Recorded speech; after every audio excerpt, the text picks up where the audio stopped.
થોડુંક સ્લાઇટ અમે ફેરફાર કર્યો છે. ડાયલેમા ડિમિસ્ટિફાઈડ ને 2 પાર્ટમાં ડિવાઈડ કર્યું છે, થોડું મોનોટોનસ ન થાય એટલા માટે. સૌથી પહેલા તો થેન્ક યુ ફિનમેટલ ફર્સ્ટ વોટ્સએપ ગ્રુપને, કારણ કે આ જેટલા બધા ડાયલેમા છે ને ઇનફેક્ટ એમાં જ બધાએ ડિસ્કસ કર્યા હતા. એમાંથી જ અમને વિચાર આવ્યો કે પહેલા એક ડાયલેમાની ટોક બનાવીએ, અને એમાંથી જ આખો વેબિનાર થઈ ગયો. એટલે આઈ થિંક આ જો ગ્રુપ ન હોત તો કદાચ આ એમએફ વેબિનાર જ ન હોત. એટલે I think first thanks to the group. બીજું કે જ્યારે વાત થઈ ને ત્યારે નિશિતે મને કીધું કે તમે છે ને જાજા અનુભવી છો, એટલે તમે પેન વાળો પાર્ટ લ્યો અને હું ગેઇન વાળો લઈશ. એટલું સારું, વાંધો નથી. એટલે જ્યારે આપણે એમએફ માં ઇન્વેસ્ટ કરવાનું ચાલુ કરીએ એટલે પહેલો જ યક્ષ પ્રશ્ન આવે કે લમસમ કરવું કે એસઆઈપી કરવી. એટલે એક સોનેરી સવારે જાન્યુઆરી 1, 2013 મને ઉઠીને એમ રોલો ચડે કે મારે આજે પૈસા રોકી દેવા છે ક્યાંકથી એવા છે તો, ને હું HDFC ઇન્ડેક્સ ફંડમાં એ દિવસે લમસમ 1 લાખ રૂપિયા રોકી દઉં. ને હું પરેશ સવારે સાયકલિંગ કરવા સાથે ગયો અને આ વાત થઈ એટલે પરેશ કે ના મને તો લાવ એસઆઈપી કરવા દો, અને એ એસઆઈપી કરે. જો હું લમસમ રોકું તો મને 2335 યુનિટ એલોટ થાય, અને પરેશ દર મહિનાની 1લી તારીખે 12 મહિના સુધી 10,000ની એસઆઈપી કરે અને 2353 યુનિટ એલોટ થાય. ઇટ મીન્સ કે મારા કરતા એને 20-30 યુનિટ વધારે એલોટ થાય છે.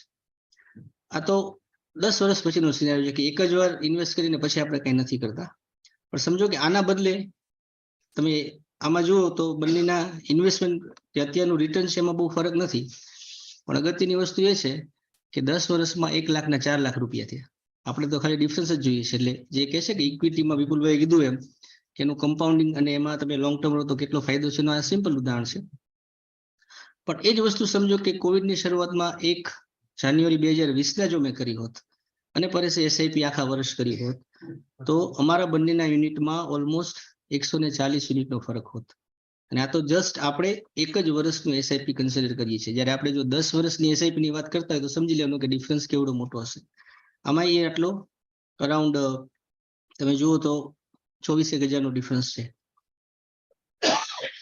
એટલે પેલો જે સિનારિયો છે કે જેમાં માર્કેટ સાઇડવેઝ હતું ત્યારે તમે લમસમ કરો તો લમસમ અને એસઆઈપી વચ્ચે કદાચ બહુ ફરક નથી પડતો, પણ છતાં એસઆઈપી થોડું વધારે તો આપે જ છે. પણ બીજા સિનારિયોમાં જો તમે ટોપ ઉપર ઇન્વેસ્ટ કર્યું અને માર્કેટ ધડામધીને ડાઉન ગયું તો પછી જે તમે એસઆઈપી કરો અને જે તમને એવરેજિંગનો ફાયદો મળે એ પહેલામાં નથી મળતો. એટલે એક વસ્તુ બહુ ક્લિયર છે કે ઇક્વિટી ફંડમાં SIP is better than lump sum when our horizon is long term. Reason કે ઇક્વિટી પોતે જ ચંચળ એસેટ ક્લાસ છે એટલા માટે. અને ઘણીવાર આપણે એક સાથે વધારે પૈસાની એમાં જરૂર નથી. આજે એવું નથી હોતું કે હું એક સાથે 15 લાખ XYZ લાર્જ કેપમાં રોકીશ. આપણે તો દર મહિને ધીમે ધીમે રોકતા જઈએ. જો કદાચ સારું પરફોર્મ કર્યું તો એવું બી કરી શકો કે તમે 15 ના બદલે 50 લાખ એમાં રોકો. અને ઇવન લાર્જ ઇન્વેસ્ટમેન્ટ માટે પણ આપણે એટલે જ કહીએ છીએ કે એક સાથે તમારા પીએફ ના પૈસા આવે ને ઇક્વિટીમાં રોકવા છે તો એટલીસ્ટ 6 કે 12 કટકા કરો, એક સાથે ન રોકો. જ્યારે ડેટ અને આર્બિટ્રેજ તમે જુઓ તો એમાં બહુ વોલેટિલિટી નથી.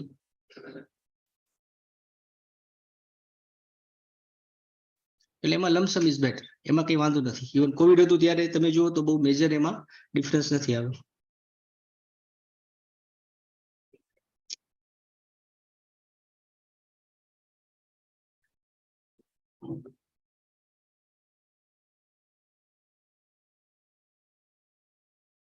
એટલે I think thing is easier કે આ ડાયલેમામાં હવે ઇક્વિટી ફંડ હોય તો એસઆઈપી જ કરાય, લમસમ ન કરાય. બીજો પ્રશ્ન આવે કે daily versus weekly versus monthly. મારા એક બહુ ક્લોઝ ફ્રેન્ડ હતો, એને જ ફિનમેટલમાં પૂછ્યું કે મને જણાવો, મારે તો રોજ હવે ઇન્વેસ્ટ કરવું છે, મારે માર્કેટમાં ઊભા જ રહેવું છે, એકે દિવસ ખાલી જવા દેવો નથી. એટલે અમે એના માટે જોયું તો સમજો કે દર મહિને આપણે 15,000 રૂપિયા એસઆઈપીમાં રોકવા છે ને વીકલી આપણે 350 ગુણ્યા 4 વીકની કરીએ તો 21,56,000 આ 11 વર્ષમાં જો રોકીએ તો એનો પ્રોફિટ 28,51,000 થાય 14.60 XIRR પ્રમાણે. અને એ જ તમે કે ડેલી રોકો કે 795 રૂપિયા, કારણ કે અહીંયા આપણે આ એમાઉન્ટ ઇન્વેસ્ટેડને મેચ કરવી છે. ઇક્વિટી માર્કેટ અઠવાડિયામાં 5 જ દિવસ ચાલે એટલે 30 દિવસ આપણે રોકાણ ન કરી શકીએ, અરાઉન્ડ 20 થી 22 રોકી શકીએ. તો એનો 14 થી 60% એટલે કે 28,44,000 છે. અને એ જ વસ્તુ જો તમે મહિને કરો, આ નિપોન લાર્જ કેપ ફંડ છે તો એમાં જુઓ તો એમાં 28,48,000 જ છે. એટલે રોજ કરો કે અઠવાડિયે કરો કે મંથલી કરો બહુ મોટો ફરક પડતો નથી. હા, પણ આવી 10 સ્કીમ હોય, તમે રોજ કરો ને જ્યારે રિડીમ કરો ને તો પેલા સીએ તમારો છોડીને વહી જાય, કારણ કે આવડો મોટો તો થપ્પો એના એકાઉન્ટનો થાય કે ભાઈ આ ઇન્વેસ્ટમેન્ટ કરતા હશે કે નહીં, પણ એના મગજમાં ખરેખર કંઈક વાંધો છે. એટલે there is no advantage of doing more frequent SIP than monthly or less than monthly, and you spread your different MF SIPs on different dates. કે તમારી પાસે 8 છે તો તમે 1 તારીખ 5 તારીખ 8 તારીખ એમ કરો ને, અલ્ટિમેટલી તો તમને અલગ અલગ દિવસોનું જે કંઈ પ્લસ માઇનસ છે એનો ફાયદો મળવાનો જ છે. હવે large cap versus index fund, આ ત્રીજો મોટો ડાયલેમા છે. આમ તમે ન્યૂઝપેપર વાંચો ને તો why you should invest 25% of portfolio in index funds, why outperforming index funds is getting difficult for large cap funds, અને index funds outperformance over large cap peers boosts their appeal. એટલે રોજ જોઈને તમને એમ થાય કે મારાથી બહુ મોટી ભૂલ થઈ ગઈ કે ઇન્ડેક્સ ફંડ આટલું બધું રિટર્ન આપે છે ને હું પછી તમે તરત એક્સપેન્સ રેશિયો જો કે હું તો આ 1.18% કે 1.80% વાળા પેલાને આપું છું. સો એસબીઆઈ ઇન્ડેક્સ ફંડમાં જો તમે એના રિટર્ન જુઓ છેલ્લા 10 વર્ષના ઇન્સેપ્શન અને એનું જે એસબીઆઈ બ્લુ ચીપ ફંડ છે એના રિટર્ન જુઓ તો આના તમને ઓબ્વિયસલી થોડાક વધારે લાગે કે 12.12% છે અને 11.53% છે, તો કે વાત સાચી છે, ઇન્ડેક્સ ફંડમાં તો વધારે રિટર્ન મળે છે.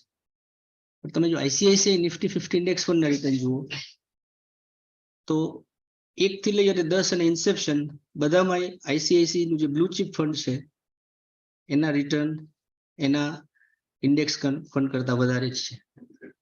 એનું રીઝન ને જ વસ્તુ તમે જો આમાં જુઓ તો રોલિંગ ડેટમાં પણ તમને એ જોવા મળે, અને રિટર્ન કન્સિસ્ટન્સી જુઓ તો જે હાયર રિટર્ન છે એ તમને 24.50%, 15 થી 20%ની રેન્જમાં બ્લુ ચીપ ફંડે જ આપ્યું છે, ઇન્ડેક્સ ફંડે નથી આપ્યું. રીઝન સિમ્પલ છે કે આઈસીઆઈસીઆઈ નિફ્ટી ઇન્ડેક્સ ફંડ છે અને નિફ્ટીને જ ફોલો કરવાનું છે. એટલે રિલાયન્સ એને આટલા ટકા, એચડીએફસી બેંક આટલા ટકા, આઈસીઆઈસીઆઈ આટલા જ લેવાના છે. હવે જસ્ટ ઇન્ડેક્સ આખો ફર્યો છે એટલે હવે એને ટીસીએસ લેવાના થશે, કારણ કે એચડીએફસી બેંક નીચે ગઈ છે. જ્યારે જે બ્લુ ચીપ ફંડ છે એ લોકો પોતાની રીતે નક્કી કરે કે 100 માંથી મારે કયું લેવું. એટલે અહીંયા એ લોકો આઈસીઆઈસીઆઈ 9.83 છે, પ્લસ તમે અહીંયા જુઓ આ બધા એ લોકો 2013 થી લીધેલા છે, બહુ ઝાઝોમાં ફરક નથી, પણ અહીંયા એલએનટી વાળા 3.59% એ લોકો શેર ચેન્જ કર્યો છે. એટલે જે એક્ટિવ મેનેજમેન્ટ એમાં મ્યુચ્યુઅલ ફંડ મેનેજરનું છે એ આમાં હોય જે આલ્ફા જનરેટ કરે. બીજું કે નિફ્ટી ઇન્ડેક્સ ફંડે 99.91% ઇક્વિટીમાં જ રોકવા પડે ને એમાં લાર્જ કેપમાં જ રોકવા પડે, કારણ કે બધા 50% લાર્જ કેપ છે. જ્યારે બ્લુ ચીપ ફંડ છે એમાં તમે જુઓ તો 9% ઓલમોસ્ટ એની પાસે કેશ અને કેશ ઇક્વિવલન્ટ છે. એટલે જ્યારે માર્કેટ ડાઉન જશે તો આ fund manager definitely are going to buy at a lower cost, અને એ તમારા રિટર્નમાં વધારો કરશે. સેકન્ડલી કે અરાઉન્ડ 9.84% મિડ કેપ સ્ટોક્સ છે, એટલે ઘણી વાર જો માર્કેટ ચાલશે તો ઓબ્વિયસલી એને કારણે પણ વધારે તમને રિટર્ન આપી શકે. ઓબ્વિયસલી ડાઉન જાય ત્યારે એ લોકોએ પેલું કરવું પડે, પણ because they are manage it actively probably they are going to generate more alpha. અને એટલે જ તમે આમાં જુઓ તો આલ્ફા આનું 1.19 છે, જે નીચેથી કીધું કે 1 થી વધારે છે, ને એ ક્યારે કે એનું ઇન્ડેક્સ -0.90 આલ્ફા જનરેટ કરે છે ત્યારે. એટલે થોડાક ફેક્ટ આપણે ઇન્ડેક્સ ફંડ વિશે જાણવા જરૂર છે, કારણ કે જ્યારે વધારે નોઇઝ થતો હોય તો થોડુંક તમારે ડીપમાં જવું જોઈએ. એક તો 50 સ્ટોકનો નેરો ઇન્ડેક્સ છે, એમાં 6 કે 7 અત્યારે ખૂબ સારા છે, તો જરૂર છે કે 10 વર્ષ પછી સારા જ હશે. એવું બને કે લેગાડ થઈ રાખે, પણ 40-50 ની અંદર હશે તો એમાં તો તમારું ઇન્વેસ્ટમેન્ટ તમારે લેવાનું જ છે. સેકન્ડ કે પહેલા 10 નું ઘણીવાર હાઈ વેલ્યુએશન હોય તોય તમારે લેવા પડે. ઘણી ધારો કે હાઈ ડેટ કંપની છે, અદાણી ગ્રુપ કંપનીઝ ને એવી બધી છે, તો ઘણીવાર કોઈ ફંડ મેનેજરને એઝ એ પર્સનલ એના ઓલા પ્રમાણે ન લેવી, પણ ઇન્ડેક્સ ફંડમાં હાઉ ટુ બાય. અને ઇટીએફમાં out of 50 only 9 has enough liquidity. એટલે મેઇનલી લાર્જ કેપ ઇટીએફ છે એમાં જ લિક્વિડિટી છે, અમુક સિલેક્ટેડ મિડ કેપમાં છે, બાકીના બધામાં નથી. ભલે લિસ્ટ બહુ મોટું છે એટલે આપણા માટે કામના નથી. અને લાસ્ટ કે ઈપીએફઓ નું લાર્જ ઇન્વેસ્ટમેન્ટ હમણાં ગવર્મેન્ટના ડિસિઝન પ્રમાણે ઇન્ડેક્સ ફંડમાં જ આવે છે, એ લોકો ઇન્ડેક્સ ફંડમાં જ રોકવા પડે. એટલે 2016માં એ લોકો 5% જ રોક્યું હતું, જે અત્યારે 15%, એટલે ઓલમોસ્ટ 18,000 કરોડ 2019માં છે. અને મેઇનલી એસબીઆઈ અને યુટીઆઈ ઇન્ડેક્સ ફંડમાં એ લોકોએ રખ્યું. That may be one of the reason કે એસબીઆઈ ઇન્ડેક્સ ફંડનું રિટર્ન કદાચ એના બ્લુ ચીપ કરતા વધારે હોય, કારણ કે વધારે ઇન્વેસ્ટમેન્ટ આવે તો ઓબ્વિયસલી તમારો એક્સપેન્સ રેશિયો ઓછો થાય. અને દર વર્ષે ગાગારોડ મચે કે આ વખતે બેન્ચમાર્ક કરતા ખાલી 4 જ લાર્જ કેપ મ્યુચ્યુઅલ ફંડે આઉટ પરફોર્મ કર્યું છે, પણ જ્યારે એ લોકો ઓછા કરે છે ને નેક્સ્ટ યરથી they have definitely catch it up. એટલે એવું નથી કે 4 છે તો આવતા વર્ષે 4 જ જણા આઉટ પરફોર્મ કરે છે, નેક્સ્ટ યરે તો 10, 15, 16, 18 એમ વધતી જ જાય છે.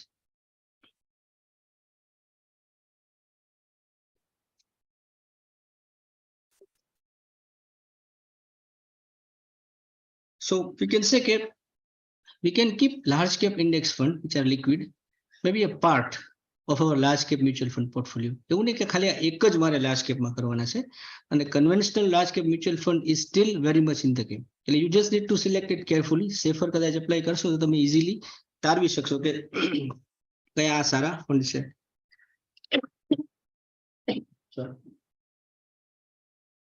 અને ELSS versus PPF.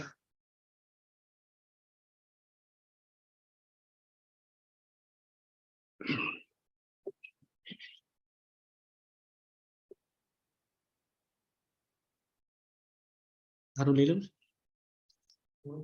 મને કફિંગ છે.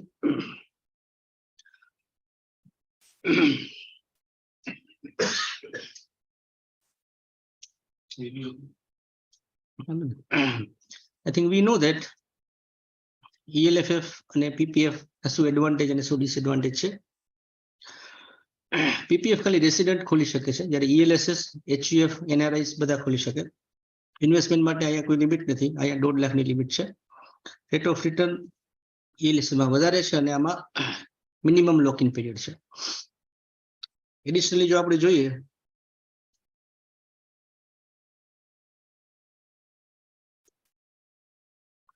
તો PPF નું રિટર્ન 2001 થી કન્ટિન્યુઅસલી નીચે જાય છે, 10.5-10% થી લઈને અત્યારે 7.1% છે. એની સામે ELSS રિટર્ન તમે 10 વર્ષના જુઓ તો 14 થી લઈને અરાઉન્ડ 17% જેટલા છે.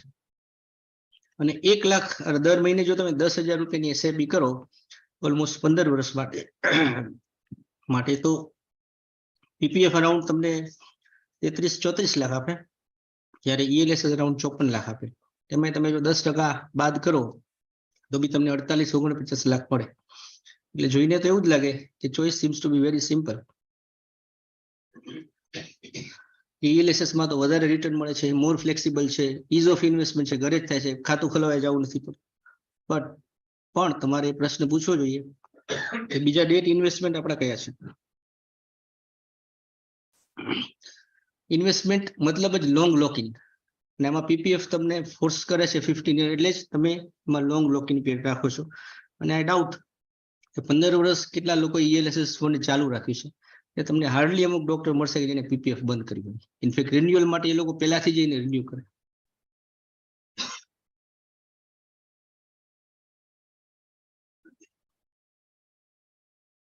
એટલે હવે ELSS વર્સિસ PPF નો ગ્રાફ જુઓ તો એમાં અમુક વર્સ પરફોર્મિંગ ELSS ફંડ છે એના કરતા નીચે ગયેલા છે, એવું નથી.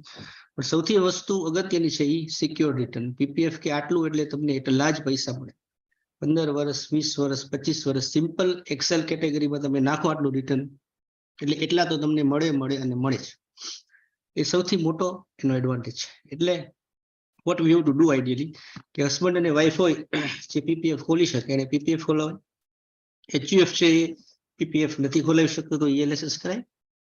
અને આઈડિયલી આ બંને સાથે કરાય, કારણ કે બંનેના પોતપોતાના એડવાન્ટેજ છે. It is not કે one against other. In fact, it is 1 + 1. I think it is not 2/11.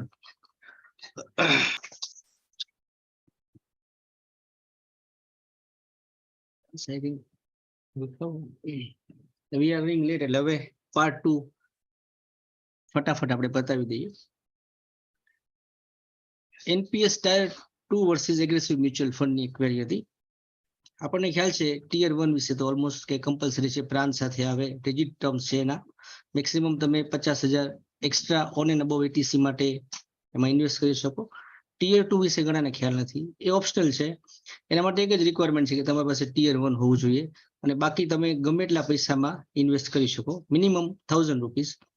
એમાં કોઈ મેક્સિમમ લિમિટ નથી, કોઈ ઇન્કમ ટેક્સ બેનિફિટ નથી, કોઈ વિથડ્રોલની રિજિડ ટર્મ્સ નથી, અને એક્સપેન્સ રેશિયો લો છે. એટલે ફ્યુ પીપલ થિંક કે આમાં જ કરીએ તો. NPS આપણને ખ્યાલ છે કે બે ચોઈસ છે, ઓટો અને એક્ટિવ. એટલે યુઝ્યુઅલી બધા એક્ટિવ ચોઈસને ફોલો કરતા હોય છે કે જેમાં અપ ટુ એજ 50 સુધી તમને 75% ઇક્વિટીમાં ઇન્વેસ્ટ કરવા દે. આફ્ટર 50 ગ્રેજ્યુઅલી ઓછું થતા 60 યરના થાવ ત્યારે મેક્સિમમ ઇક્વિટી એલોકેશન તમારું 50% રહે. એટલે બંનેની સેફટી તો બોથ આર સેફ, કારણ કે NPS એ PFRDA દ્વારા મેનેજ થાય છે, પેલું SEBI દ્વારા થાય છે. કોસ્ટ NPS ની ઘણી ઓછી છે, 0.1 to 0.2%, જ્યારે આમાં 0.75 to 2% સુધીની હોઈ શકે. અને પેન્શન ફંડ મેનેજર મેનેજ કરે, પેલાને ઇક્વિટી ફંડ મેનેજર મેનેજ કરે. એનપીએસ માં ચોઈસ બહુ લિમિટેડ છે, ફક્ત 8 અને હવે 10 જ મ્યુચ્યુઅલ ફંડ એને ઓપરેટ કરી શકે છે, બધા નથી કરી શકતા. અહીંયા વી નો કે 44 મ્યુચ્યુઅલ ફંડ હાઉસીસ છે. બીજું કે એમાં એક જ ફંડ મેનેજર ત્રણેય એસેટને મેનેજ કરે, ઇક્વિટી, કોર્પોરેટ અને ગવર્મેન્ટ ડેટ. અહીંયા યુઝ્યુઅલી ઇક્વિટી હોય તો ઇક્વિટી વાળા વધારે પેલું કરતા હોય, અને આની ટ્રાન્સપરન્સી બહુ નથી એનપીએસ ની. તમને ખબર ન પડે કે તમારું ફંડ કોણ મેનેજ કરે છે. એચડીએફસી એસેટ મેનેજમેન્ટ કંપની, પણ એમાં કયો ફંડ મેનેજર સિનિયર છે, જુનિયર છે, દેટ યુ ડોન્ટ નો.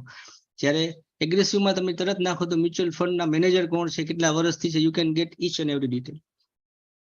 બંનેનો એક ઇક્વિટી એક્સપોઝર ઓલમોસ્ટ સિમિલર છે, પણ એનપીએસમાં 50 પછી ઓછો થઈ જાય છે. તમને એમ લાગે છે કે ના એગ્રેસિવ મારું સારું છે, મારે 60 સુધી કન્ટિન્યુ કરવું છે, તો that you can not do in NPS. એગ્રેસિવમાં તમે કરી શકો.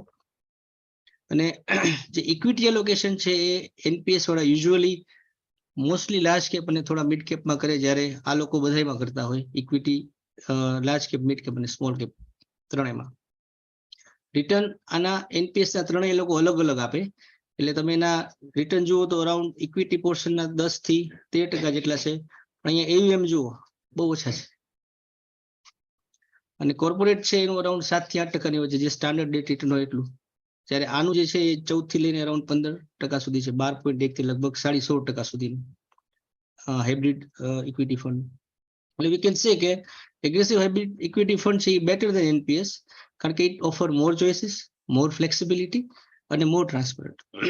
એટલે જસ્ટ એક્સપેન્સ રેશિયો ઓછો છે એટલે એનપીએસમાં તમારે ઇન્વેસ્ટ કરવાનું નથી.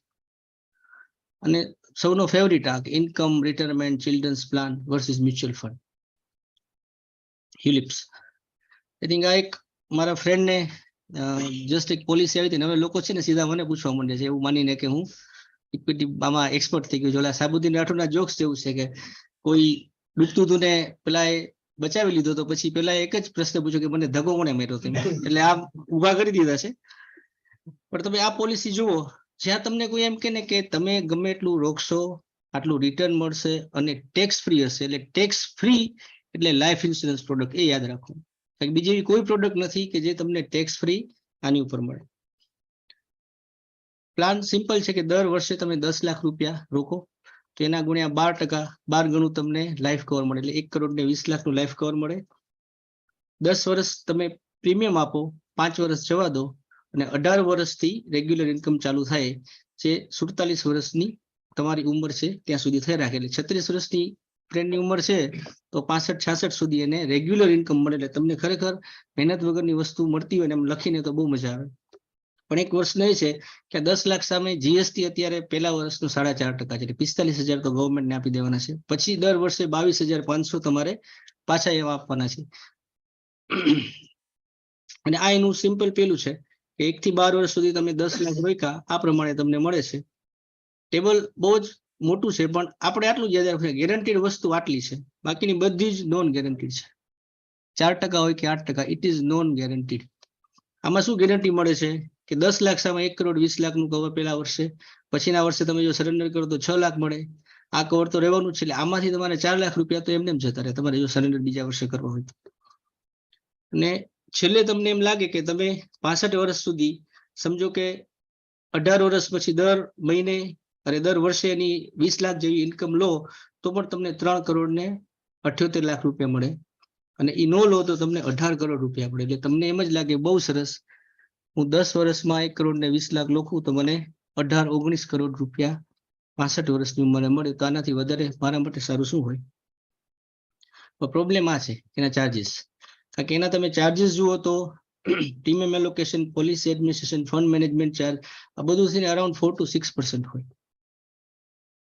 અને આપણને એમ થાય કે એલઆઈસી વાળા આપણી પાસેથી પૈસા લે છે કે કોઈ પણ, એ લોકો ઇન્વેસ્ટ ક્યાં કરે છે, તો 1/3 સેન્ટ્રલ ગવર્મેન્ટ સિક્યુરિટીમાં, 25% સ્ટેટ ગવર્મેન્ટમાં, ઇક્વિટીમાં ફક્ત 25% દેવી ઇન્વેસ્ટ.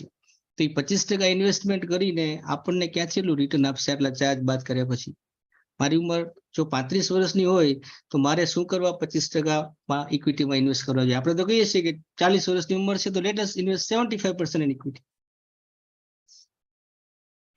અને આ જ વસ્તુ તમે સિમ્પલ કેલ્ક્યુલેશન કરીને એમએફમાં રોકો છો કે પેલા 12 વર્ષ સુધી 10 લાખ રૂપિયા અને પછી 1 પણ રૂપિયો નહીં રોકવાનો, 4% લેખે 1 કરોડ ને 50 લાખ તમને 12મા વર્ષે, 7% લેખે 1 કરોડ ઓલમોસ્ટ 69 લાખ, 8% લેખે 1,77,00,000 લાખ. અને હજુ ઘણાને એવો પ્રશ્ન થાય કે ના લાઈફ ઇન્સ્યોરન્સ કવરનું શું, 1,20,00,000 નો તો હતો એમાં, તો તમે ટર્મ ઇન્સ્યોરન્સ લો અને 25,000 એમાંથી બાદ કરો, આઈ થિંક બધાને મળી જાય, તો 1,73,00,000 રૂપિયા તમને 12 વર્ષ પછી મળે. બીજા 6 વર્ષ પછી જેમાં ઇન્કમ શરૂ થવાની છે એ તો અલગ વસ્તુ છે.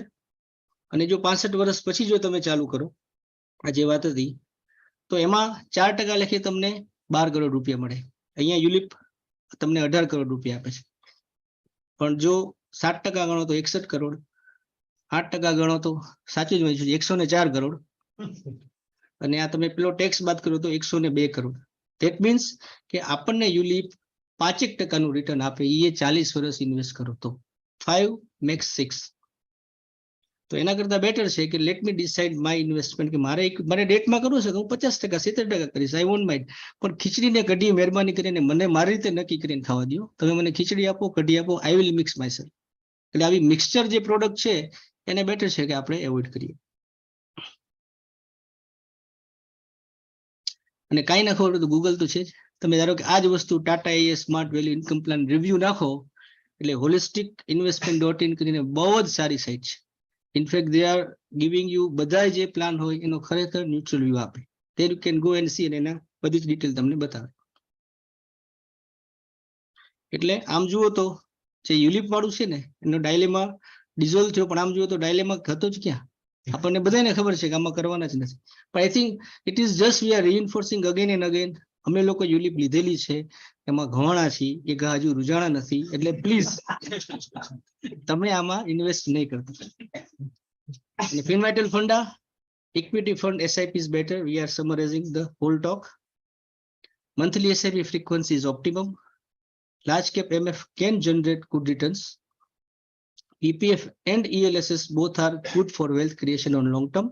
And aggressive hybrid mutual fund is better than NPS tier 2 mutual funds.